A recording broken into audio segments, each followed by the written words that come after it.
Are we ready on the east? Ready on the east. Ready on the west? Ready on the west. Get going in 3, 2, 1.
All right, Patriots, welcome back to this episode of Pioneering Change. I'm your host, Farmer Ryan Early, and today we have Lane Brown, chairman of the Oklahoma Teen Republicans, joining us in-house today. And Lane, very excited to have you. You've got some amazing things you're working on in advocacy and awareness to especially the youth demographic. And you made a very, very, very neat point when we first came on, that the Democrats do it all the time. And so I'm glad for you to join us today and tell our viewers, our Patriots, a little bit more about what you're doing in the youth movement here in Oklahoma. Yeah, thanks for having me on, Ryan. Absolutely. So can you give us just a brief background at kind of how you decided to come up with, with the Oklahoma Teen Republicans? Yeah, for sure. So back before the election, probably like a couple weeks before the election, I was involved in politics, but I wasn't involved with grassroots people that actually get stuff done. I kind of just watched it and, posted on Twitter sometimes, and everyone knew my political ideology and I was a conservative at my school. So when I came across the Oklahoma High School Republicans, I reached out to them and I said, hey, let's get something started here in Oklahoma, because when I go to meetings, there is no young people, and that's a serious problem. Because the older generation is a bunch of great people, but they're going to eventually move on, and they need to teach and mentor these youth people in the state of Oklahoma so that we can get them involved and get them be prepared to be the next leaders of Oklahoma. So when I started this organization, it was definitely a roller coaster, because I think our first ever really interaction with anyone was the Tulsa GOP chair election, when I supported Ron Cosby for Tulsa chair. We actually endorsed him, which went against the national bylaws, but didn't go against our bylaws because we voted 5-0 to endorse him, because Ron reached out to we actually reached out to Ron. Ron collaborated with us, talked with us, told us he had a plan to bring the youth back into Tulsa, which is really important because Tulsa is actually going more purple. And the current chair had no plan, didn't even talk to us. And actually, when it all came down to it, after the convention, when Ron lost, she actually called the national chairman, which was Will Adkins, who is no longer the chairman. He termed out and graduated, and called him to get him to remove me from my position in the state of Oklahoma. Which ultimately failed, because honestly, it just turned into a big argument, caused huge division between the national organization and the state of Oklahoma, which was never restored, which was the reason that we left. And we figured we could be more independent and get more things done while we're being independent. So what I'm really trying to do in the state of Oklahoma is do something like they're doing in the state of New York, where they have a huge youth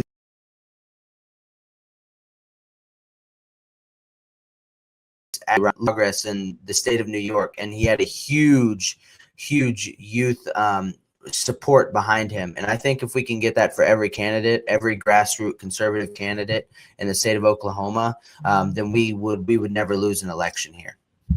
Well, and I think that model can be applied across all states, right? If we can get the youth involved at 18, we can vote, right? In America.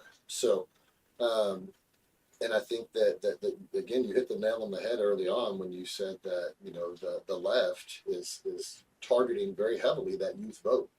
And in the past, that seems to be effective. And so it warms my heart to know that there is a youth movement, and I'm assuming there is movements in other states as well. We have a lot of viewers in other states, Tennessee especially, and many other states that I think if young people had a network of other young conservatives leading them and young patriots leading them in those directions, they would. And you have a show, The Conservative Pulse, that recently started airing. Is that correct? Yeah. Yeah. And where can we find more of that at? Is that on, do you have a Rumble channel? Yeah, so I'm actually, I guess you could say we're actually a part of a network. It's me and this guy, and he just, Michael Watkins, he has his own show too. It's Tuesdays and Thursdays. We're really great friends. Actually, he lives in Texas. We are part of I guess you could say we are a part of the same organization, except he's a part of the organization in Texas. And we work together a lot. And when we went down to Washington, D.C. for the Leadership Institute High School Summer Retreat, and we had a bunch of leadership trainings, me and Michael Watkins, really connected. And he was like, hey, let's start our own network or podcast type deal where you do Mondays and Fridays and I do Tuesdays and Thursdays, and we can really blast the youth out across the country, and you can blast it out in the state of Oklahoma. And I was like, let's do it. So yeah, right now we just have a Rumble. We were going to try out YouTube, but he says he had problems with YouTube in the past taking stuff down. So I think once we get bigger, we'll eventually go out towards different social media platforms. I know we have a Facebook and a Twitter and a Rumble, and I can give you guys all that in a minute. I would just have to find it. No, we'll get a link up for you on the page there. So no problem. On your Rumble channel, the Conservative Pulse, they can, I'm assuming, can search the Conservative Pulse on Rumble. No. It's actually a part of it's called the Patriot Chronicle Network is what it's under. Okay. Is what our shows are under. Okay. Very good. We're going to take a short break, and we'll come right back and talk more about what you've got going on locally.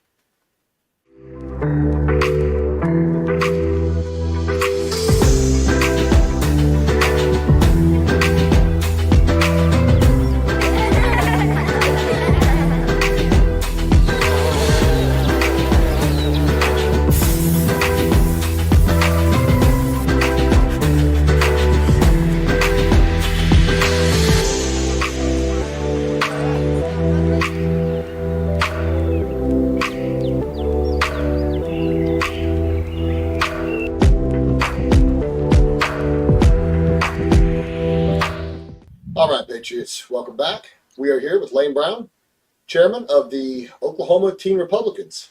Lane, thank you for joining us today. Thank you, Ryan. We were just talking about the local youth movement here in Oklahoma, and of course, nationally. I would like to touch on your thoughts at how you feel the party is solidified or becoming more divided as time moves into this next election cycle. Yeah. So I really believe that Americans across the world, conservatives actually are tired of the establishment in Washington trying to dictate what we're doing locally and in our state. And that is really what's causing this great divide in the Republican Party. We've got a divide from establishment people and conservative grassroots who actually want to get stuff done for the people. And then we have the establishment who are up there just for the popularity and the money. And when that became a divide, that's really what started this revolution between real conservatives and rhinos. And right now in the state of Oklahoma, we actually are seeing that great divide from the establishment rhinos to the conservatives. Because if you remember correctly, when at the Oklahoma GOP convention, we saw the huge divide between the establishment and the conservative. We could tell what side of the room and what kind of people were conservative grassroots people and what kind of people were establishment and rhinos. So I believe that this is really becoming a huge thing that's happening in the country, actually, but with the Republican Party. I feel like people are truly fed up with the establishment in Washington. Absolutely. And, we're starting to see more and more, I would say, grassroots movements in independent states. And I'm starting to see even that, I would say, organize into a national movement. And unfortunately, you know, with an election cycle on the loom at a federal level, especially, division in the party is traditionally never good. Um, I think we've got to find ways to educate more Americans on how we can unify under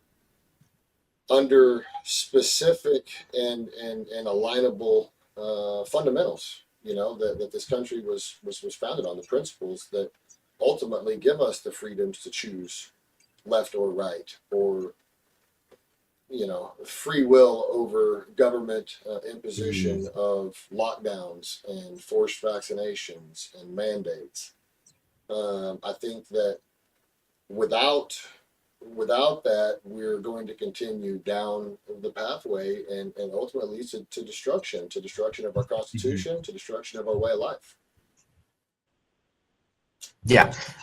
Yeah, I 100% agree. The grassroots conservative movement is happening nationally. I mean, we're seeing it nationally because what's happening is we're electing these people into public office, and they don't even represent the Republican Party. They're not even voting or creating legislation or advocating for the platform for the Republican Party. So I think that's what really started this whole conservative grassroots movement, especially in the state of Oklahoma, because you would think a deep red state, a supermajority in the legislature, we have a Republican governor. You think that we would be able to easily get conservative things passed, stuff that the people want. You think we'd be able to get it passed easily.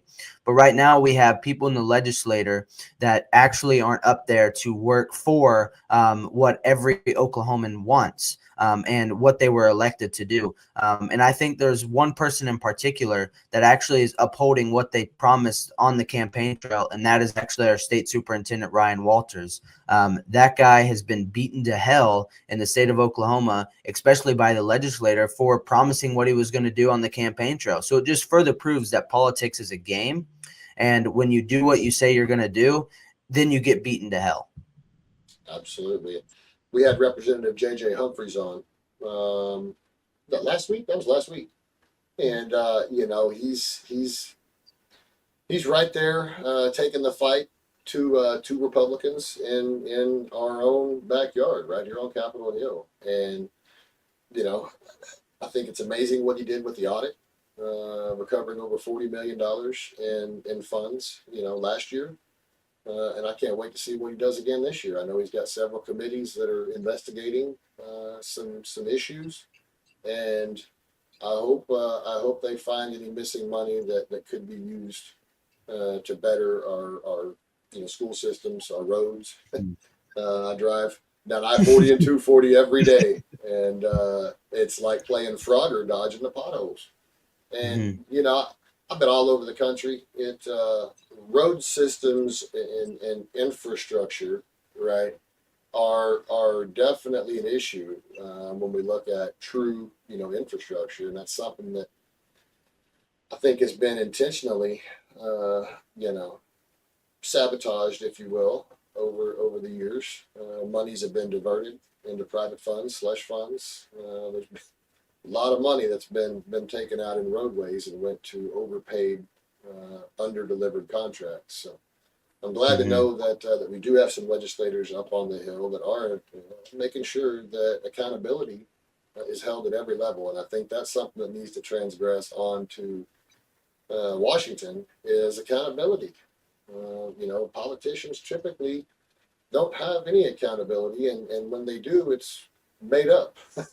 It's not factual. So I think if we can get local policies and local lawmakers holding local officials, their own legislators, co-legislators, accountable for the bills and for the monies, I think that will ultimately set a standard for moving up to Washington. I 100% agree with you. Lane, do you have any estimates of generally how many teen Republican Americans are currently involved or in some type of network like yours. So I think actually in the high school Republicans, before a lot of states left, we had at least thousands of members that were part of the high school national high school Republicans. Now in the state of Oklahoma, with us just starting not even a year ago, a little under a year ago, and we've been having these uphill battles with a lot of the Oklahoma GOP. And the Tulsa GOP and all these other organizations and people that have put our name through the absolute mud. We have slowly started now advancing our recruitment. That's something that we've been really focused on. I think the last time I checked, we had like 80 people, but that wasn't, that was a couple of weeks ago. The last time I checked, we have a sign up form, but I'll be honest with you, Ryan. It's hard to find people in the state of Oklahoma, especially that are my age and in high school and teenagers that want to be involved in politics and want to make a change. A lot of high schoolers, a lot of teenagers have their minds on something else, which is completely reasonable. I understand that. But I also believe that the way our country is heading is that we need a lot of young people to be politically aware of what's going on. Absolutely. That's why I couldn't be happier to have you on the show today, and hopefully we can help spread that message. So we're going to take a short break and come back and chat more about what we can do to get more people on board with your movement.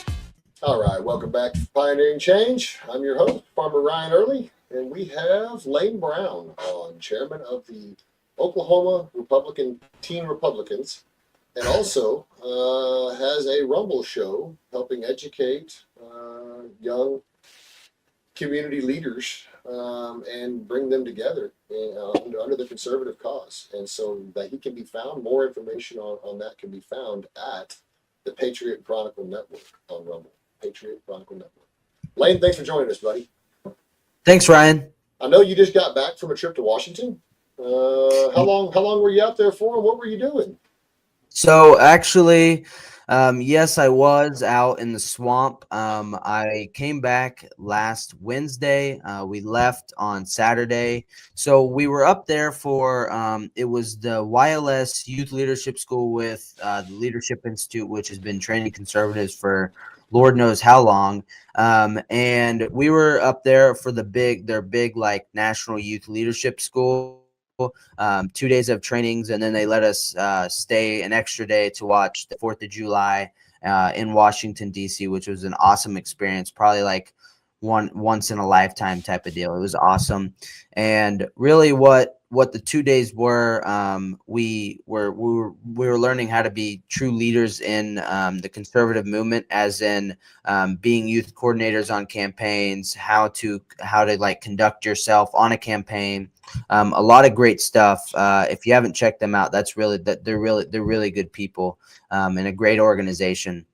But we ultimately all got scholarships to go. It was all paid for because I would never pay to go down there because it's so expensive. So yeah, that's what we were doing in Washington, D.C. It's always an awesome experience when you get to go down there.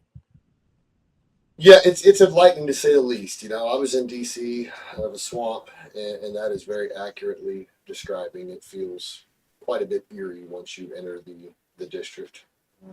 It's definitely ominous.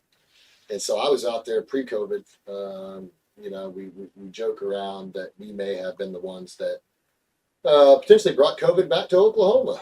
we were there for the presidential prayer breakfast back in again 2020 in February, and it was actually there was a very famous photo that circulated the internet of President Trump holding up the exoneration newspaper with Nancy Pelosi to his right in the background. So me and my wife were about 50 feet stage right of that, and so it was definitely experienced. 168 nations were represented in that room, and we came back sicker than a dog. And a week and a half, 2 weeks later, they shut the stadium down for the ball game. So due to COVID, it was kind of a crazy deal, and I don't think we actually had COVID, but we came back pretty sick, and I say it's just from spending 4 days in DC. Everybody comes back with something. But it was an experience. Got to see, tour a lot of the buildings. I thought it was very interesting that one side of the street can be a state thing, and I'll use cannabis for example. Cannabis on one side of the street is legal, and on the other side it's federal, and it's not. And so DC's divided in so many different areas, and a lot of those divisions run right down the middles of streets. And so what's illegal on one side of the street is legal on the other. It's crazy. And it's a decriminalized, district, right? It's a district. Marijuana is decriminalized there. However, it's not federally. So any federal property, any federal guidelines, it's pretty crazy. Yeah. Washington D.C. is quite the experience. It's the swamp. I don't know who came up with it being named the swamp, but that is like an exact that's like perfect name for Washington D.C. Yep, and all the swamp creatures live there. Except for Pelosi, right? She's now in Italy or over there doing her ambassadorship. Congrats to her. Yeah, man, it was definitely an experience. First time me and the wife had been, and last time I'll probably go back if I can help it. I have no intentions of returning. But the history was great. Got to visit some battlefields and see some of the, some of America's deep history. This was pretty, I guess, energizing, just as much as the knowing what goes on there was life sucking, sucking, I should say. And so you were out there doing leadership training in DC, correct? With the, I'm sorry, what group did you say it was again? Leadership Institute. The Leadership Institute. Okay, very good. And what were kind of the main takeaways on that? Oh man, I think the main takeaways, I have a whole notebook full of just notes from all kinds of speakers, but I think the main takeaways were really, I think the number one takeaway from this whole leadership thing is when you're running a campaign, you may be right, but that doesn't mean that you can win. Because it's oftentimes in campaigns, the people that are right on the right side and are right about what they're talking about, and they're bringing facts and they're bringing stats into what they're talking about, don't always win the election. So I think it's and the second thing really is you got to have a youth base on your campaign, especially in a swing state, or if you're trying to upset a Democratic opponent in a Democrat state. You have to have that youth base that's truly going to put you over the finish line. And I think that even if we're in a red state, I feel like a youth base can really, I said this earlier, I feel like a youth base can get these conservative grassroots candidates over the finish line in primaries. Yeah, I think that they're going to need it. Right, they're going to need that vote, and again, there's a larger group of voters coming into the voting age range than there is of voters going out. Mm-hmm. So I think that's very important that especially these grassroots conservative, Christian candidates need to make sure that they're engaging with that group. So. Very glad to see you out there leading the charge here in Oklahoma. and we're going to take just a brief break, and we'll return.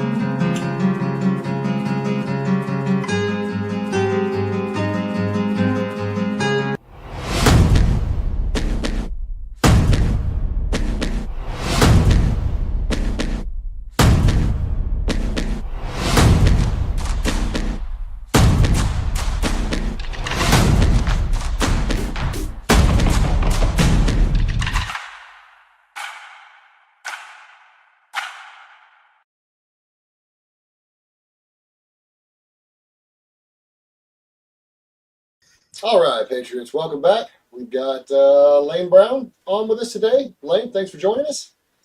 Thank you, Ryan. Yes, sir. Now, I understand that you have some ongoings in history with the FFA and agriculture. Of course, we love talking ag, and something we could probably go on for hours about. But can you tell me a little bit about what your background is and how you got involved in ag? So I got involved in FFA when I'm gonna be real honest. I'm not involved with the animal aspect of FFA. I guess you can say I did an agri-science project over pumpkins. And I'll be honest, I really wasn't going to do a project. I was just going to join FFA and be in the class. And the ag teacher was like, well, you have a good speaking voice and all this. You should do a project. So she put me with someone that was insanely smart about the subject of pumpkins that we were doing. And I was like, all right, so you're putting me in a project that I have no idea anything about pumpkins, but let's do it, I guess. So we grew pumpkins. I think we grew ornamental pumpkins, the little pumpkins, I think. And we put lime in like one raised grow bed, and then we put lime in like no lime in the other. And we were like trying to see what grew better with lime, something like that. It was last year. Let's just say, I think we ended up getting like, I'm trying to think. I think we got third in at the Agri-Science State Fair.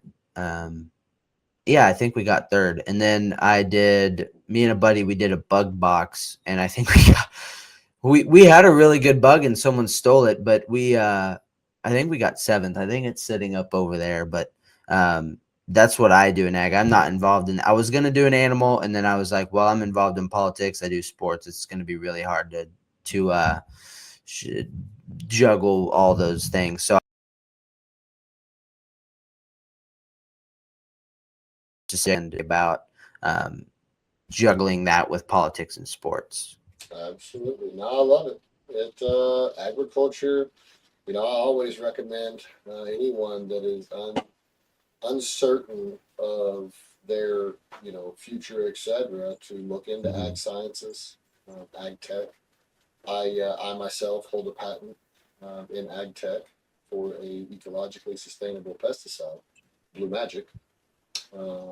That was developed and discovered right here in Oklahoma under my program that I was the general contractor for Northwestern Oklahoma State University during their industrial hemp pilot program. And so got to plunge deep. I mean, I've always grown up on a farm, horse farm mainly, not a traditional crop farm. And, over the last several years have immersed fully into farming. And I've got several projects ongoing now where I am now breeding my own quail. I've got 6 different breeds of quail, and I've done a pheno selection, genotypical selection, right, for fast growing using a Texas A&M quail and some Japanese Coturnix and some bobwhites. And so, ag and breeding and production naturally, I think is important. Preservation of heirloom seeds and even genetics in pigs, in goats, in cattle, sheep, is something that's not really talked about, not looked about in the FFA especially. And I love the FFA and everything they do. They don't like so much what I do by taking pure breeds and making not pure breeds, right? Actually going the other way, trying to get back more to purebred. So like right now, I've got a landrace Finn goat, which is native to Finland. There's about 5,247 of them, according to Google, in the world, all in Finland, as it's known. I got the dog, as we call him, from a local exotic farm that shut down here about a year ago. And he is the coolest dadgum goat ever. I had no idea what a Finn goat was when I got him. And I'll see if maybe we can get a picture up in here. But he, they say that the Finn goat is one of the oldest goats known, over 4,000-year history in Finland, which is pretty cool. They're very hardy. They can live on tree bark and shrubs. They require no grass like most traditional goats do. And they produce a lot of milk, up to a gallon of milk a day, which is pretty cool. So I am, and again, dog is an intact male, which means we can utilize him as a stud. And so I have started crossing him with boar goats, with American pygmies, and with what is the Spanish milk goat, and essentially trying to and kinder goat. I've got kinder goats. Trying to create a more hardy goat that will handle higher temperatures, less water, less food, sustain on sagebrush, etc. We'll see what happens. It's probably going to be a lifelong project, but that's the fun part of it. That's really awesome. I don't think I've ever heard of I think you said it was a Finn goat. Finn goat. Think I've never heard of that. That's pretty cool. Yeah, he's a mess. You know, somebody bottle fed him. I don't know how he got here, what his origins were. I checked into everything. It's not illegal to have him. I don't have to have any special licensing or anything. They're not endangered. However, they're just not typically in America. I can't find a record of a transaction of a Finn goat anywhere in America ever. So, kind of crazy. But he's got a personality, to say the least. Very friendly. When he stands on his hind legs, almost 7 feet tall. Very big goat, right? They're probably one of the larger goat breeds. But kids love him. He comes right up, wants a treat, wants to pet, and he's a good little goat. So.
All right, Patriots, welcome back. We've got Lane Brown on, chairman of the Oklahoma Teen Republicans, and amazing young man. I've enjoyed our talks already, and I know we've still got more to talk about. Lane, thanks for joining us. Thanks, Ryan. So, I'd like to talk a little bit about a big problem that I always try to bring awareness to, especially here in Oklahoma, but really it's a national problem. And that is the Chinese, the CCP, coming here, buying lands under false entities, false names, etc. And we know, we've talked about this several times on my show. We know as of now there's at least 300,000 acres currently owned by subsidiaries of the CCP. And, we're not allowed to own any land over there or any ownership of any assets in China. There are several legislators that believe that we should enforce that same law here. Mm-hmm. And so I've talked with Senator Jake Merritt, former Senator Jake Merritt, about this. I've talked to Roger Stone about this, and even J.J. Humphrey, Representative Humphrey, who just last week, that it's a problem, and that's just what we know about. We know of 300,000 or so acres. So that means the real number is probably double that. And why are they buying farmland? Why are they buying areas over the water tables that have clean water? It's the same as the billionaires we're seeing, come all over the country and buy up our farmland here in the Midwest.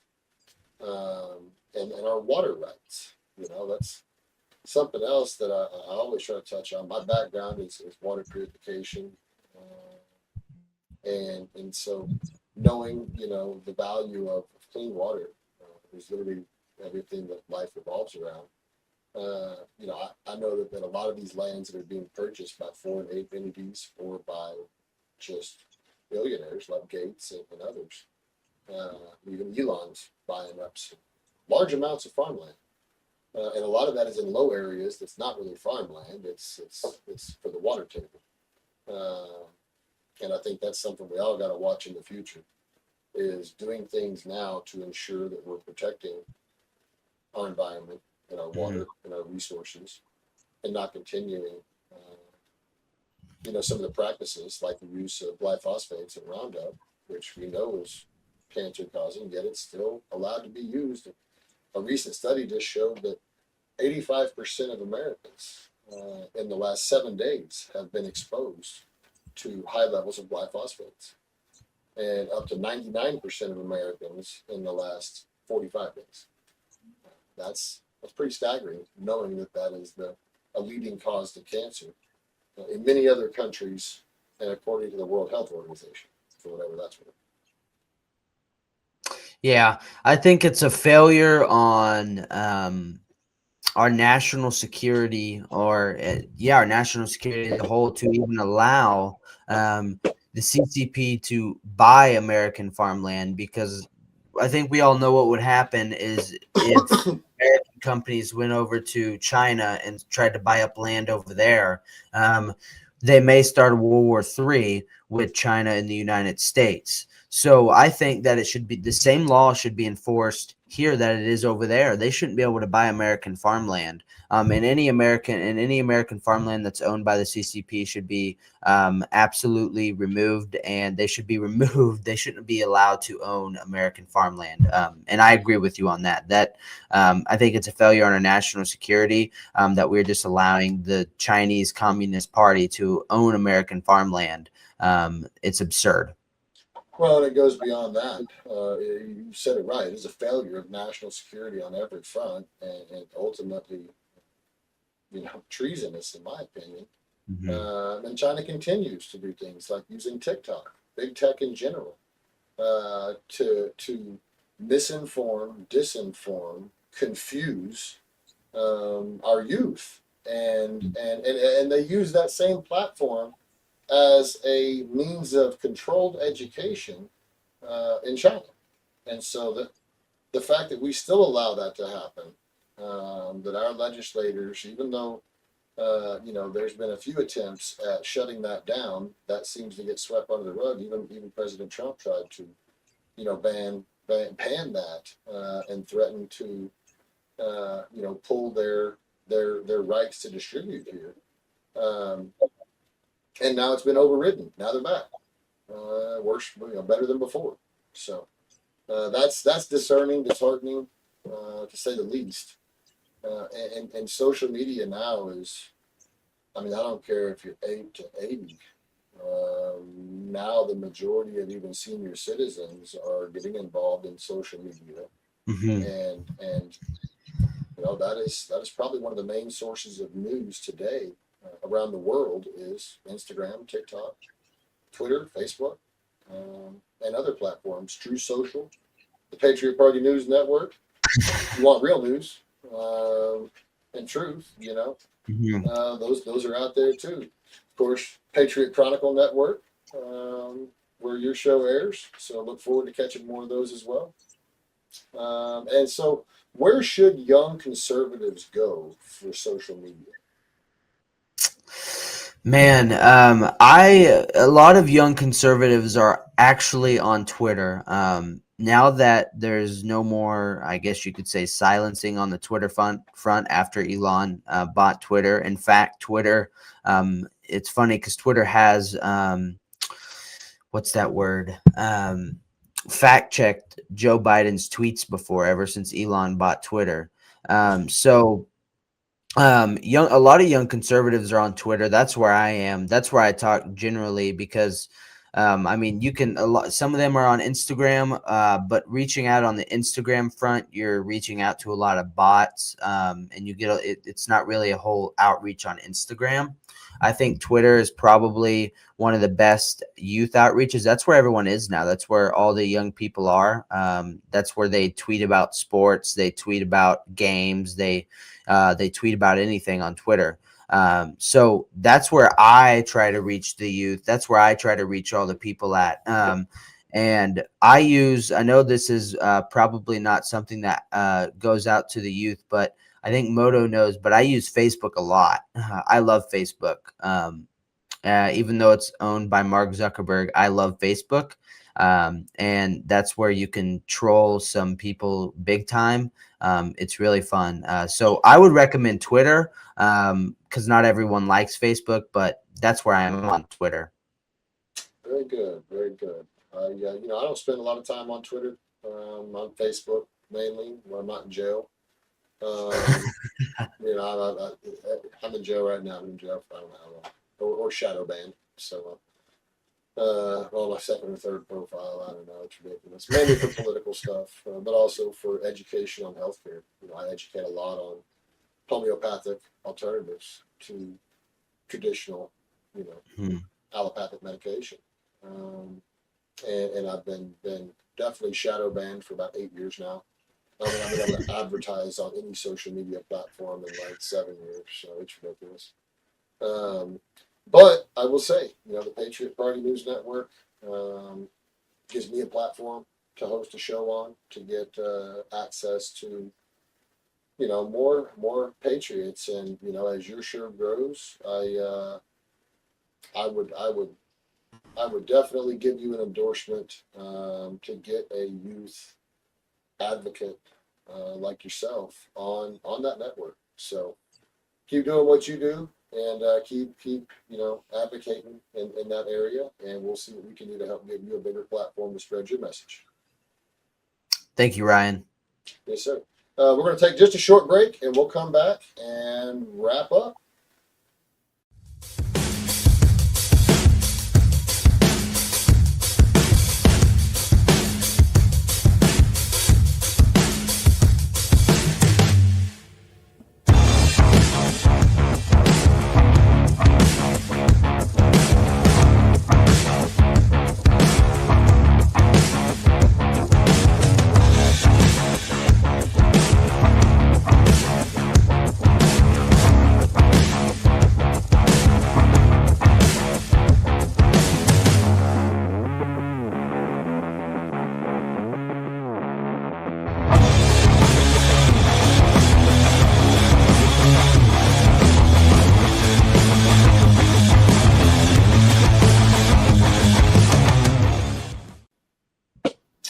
Welcome back, Patriots. We've got Lane Brown, chairman of the Oklahoma Teen Republicans. Lane, thanks again for joining us, bud. Thanks, Ryan. Yeah, so I think a lot of the buzz in the Patriot movement right now is around Sound of Freedom, Jim Caviezel's new faith-based movie. And, I have to admit I have not seen it yet. We're going to try and catch that soon as I can break away from the farm. But you said you have plans to go see it this weekend. Yeah, actually, I'm going to see it this Saturday, and I just wanted to point something out. I have it put up here on my phone.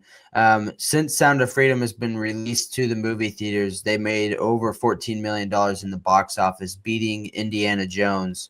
at 11 million. I just think that this speaks. I think the numbers speak for themselves about this movie. I know Netflix and Hulu and one more other streaming platform refused and denied to allow it on their platform. And I know that it hasn't been covered by the media. And I know very few celebrities are talking about the movie. So I'm looking forward to seeing it. I know it's around the parameters of, and again, the child trafficking and a lot of the exposés that it's bringing to light, I think, are again moving, enlightening, sad, disheartening, energizing, and in the sense that good has to triumph over evil. We have to win this fight, and we are in a spiritual fight. Have been for a long time, but I think in this time we are seeing it play out. We say it all the time. We're watching a movie play out in real life, right? And the actors on Capitol Hill are nothing more. I think time will soon tell. So, I did hear.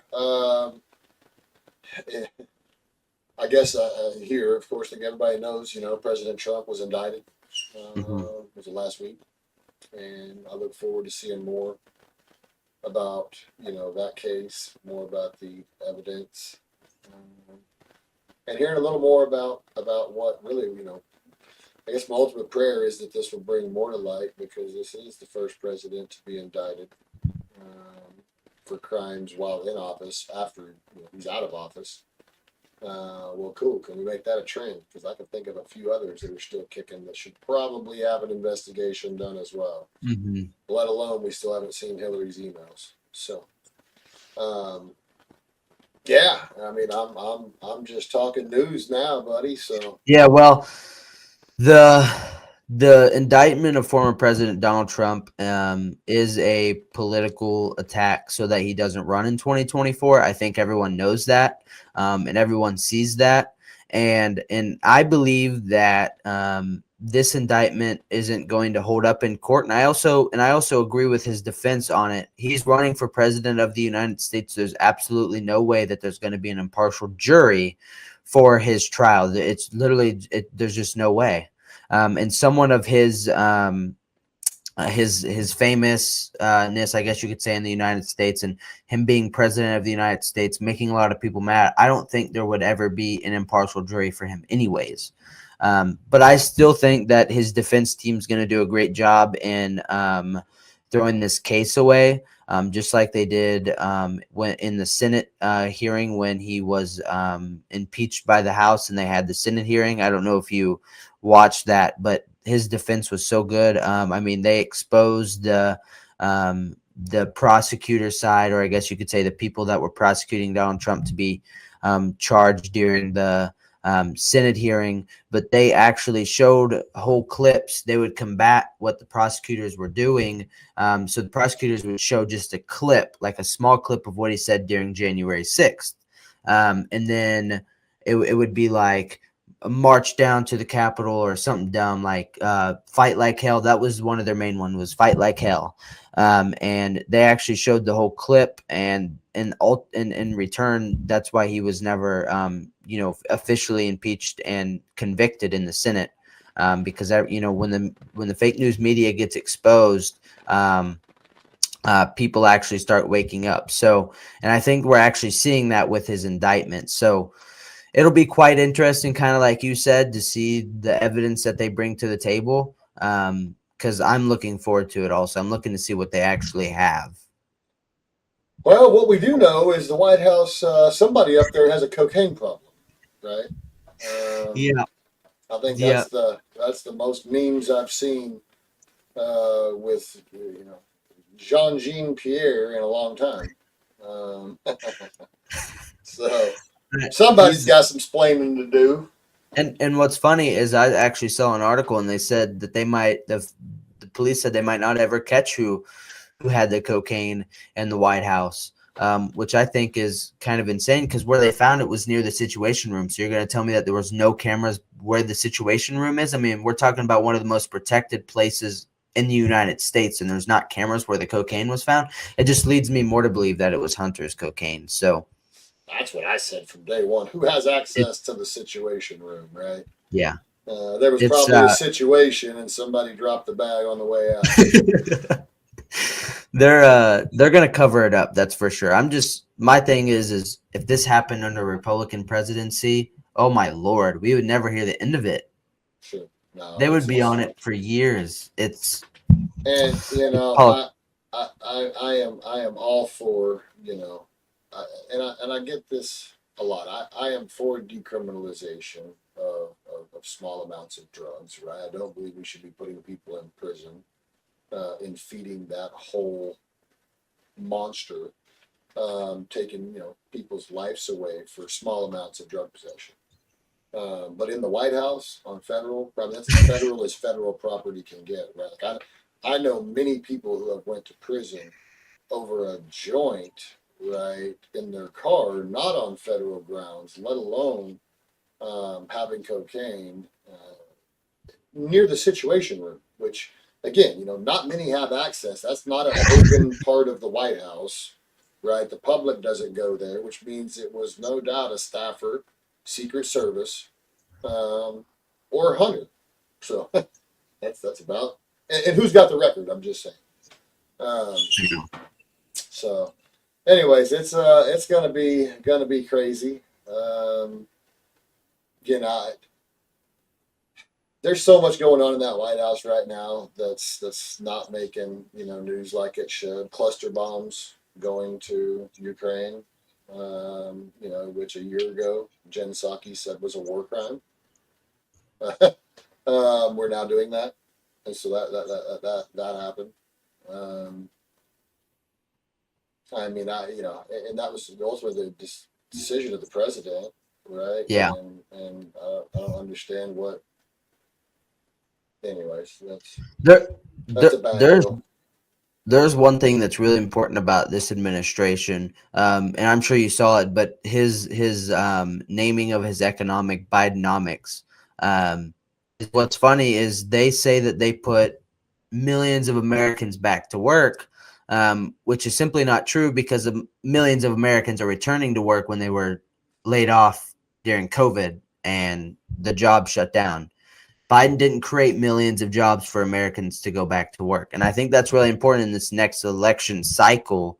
And when we get our nominee for president, that they really point that out during debates, during campaign rallies, when they're talking to voters, that Biden didn't create millions of jobs, even if he's saying he created millions of jobs. Millions of Americans are going back to work. And that's really important, I feel like, because Biden's going to use that talking point in his reelection. And we've got to make sure that we are truly set forward on that issue and know the true facts about that issue so we can educate voters. That is an amazing point, and you're spot on with that. They're going to use that as a campaign tactic, that they created these jobs, and there was a lot of jobs created.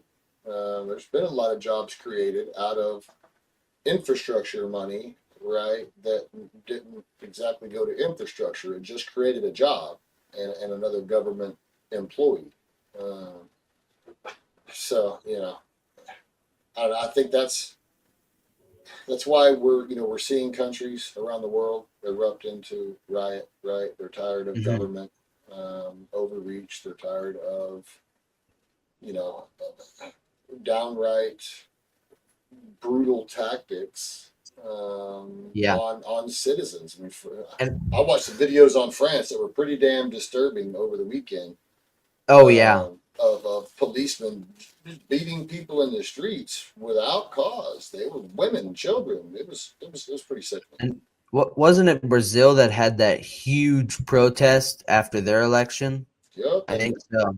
And that's still going on. It's not over. We're just not hearing about it. There's still, almost a coup, if you will, or attempted coup, but it's still not over. So. Other countries as well, France, Brazil, Australia's been going nuts for almost a year now. And and I know people in Canada have been going nuts for years. I've got friends that got out. I've got friends that can't get out, because they can't sell their assets, their houses, their businesses.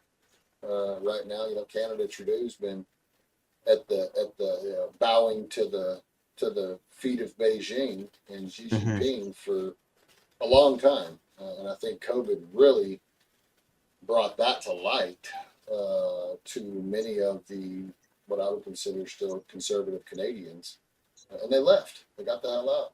They went to South America. They didn't come here. They went elsewhere, rightfully so. France, over a week now. It's still going on, and really, it's been going on in cycles, but a week solid now. Yeah, I've heard about France, and I've kind of seen the videos of France of what's going on in there, and it's actually really, really sad what's going on in France. And I think that just comes along with during the Trump administration, we actually had world peace.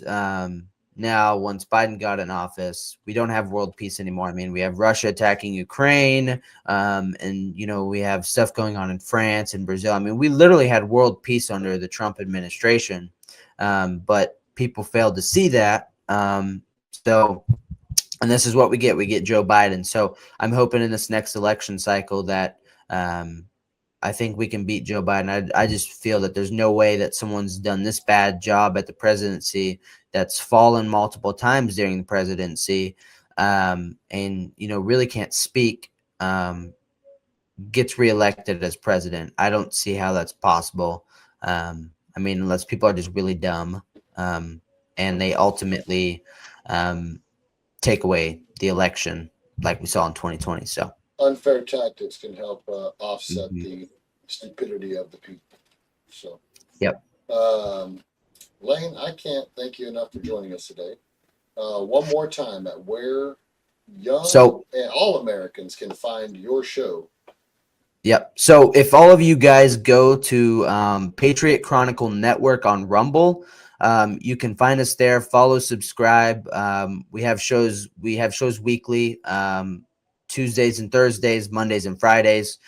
So if you guys go follow and subscribe there, you can see all what we're doing as youth members in society and youth members of the conservative grassroots movement.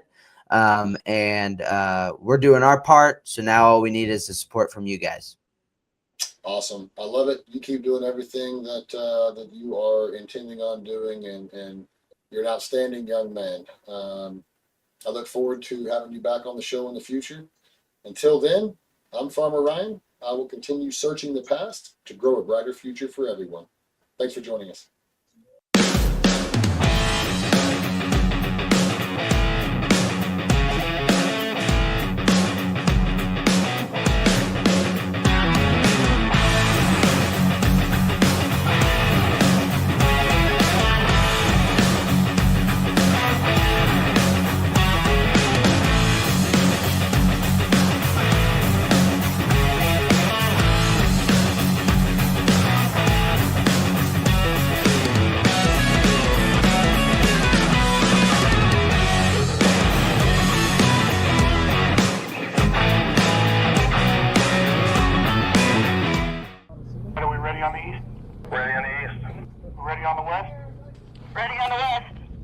Going in 3, 2, 1.